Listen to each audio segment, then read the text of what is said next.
সারাদিন রোজার শেষে মাগরিবের আজান শুনে করা হয় ইফতার। আর এ সময় শরীরে ভর করে রাজ্যের ক্লান্তি। সেই ক্লান্তি আরো দ্বিগুণ হয় ইফতার খাওয়ার পরপরই।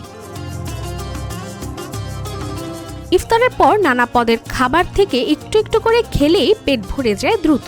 এই যে একবারে অনেক খাবার খেয়ে নেওয়া সারাদিন রোজা রাখার পর ক্লান্তি লাগার একটি বড় কারণ। আপনি ক্ষুধার্ত তা ঠিক আছে, তবে পেটকেও সময় দিতে হবে হজম করতে। তাই একসঙ্গে সব খাবার না খেয়ে অল্প অল্প করে খান, কিছুক্ষণ পর পর খান। এতে শরীর খুব একটা ক্লান্ত হবে না এবং খাবার হজমও হবে পর্যাপ্ত সময়।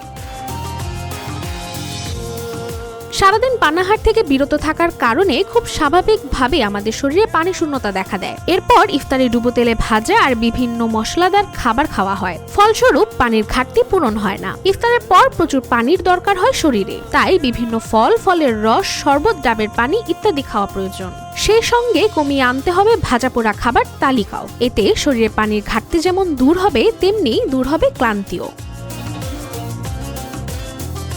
রোজায় চা কিংবা কফি পানের অভ্যাস বাদ দেন অনেকে, তবে ইফতারের পর খুব বেশি ক্লান্তি লাগলে খেয়ে নিতে পারেন 1 কাপ চা কিংবা কফি, কারণ এই ধরনের পানীয়তে থাকা ক্যাফেন আপনাকে ভেতর থেকে সতেজ রাখতে কাজ করে। তবে এই চা কিংবা কফি যেন খুব কড়া না হয়, সেদিকে খেয়াল রাখতে হবে। সেই সঙ্গে 1 কাপের বেশি পান না করাই ভালো।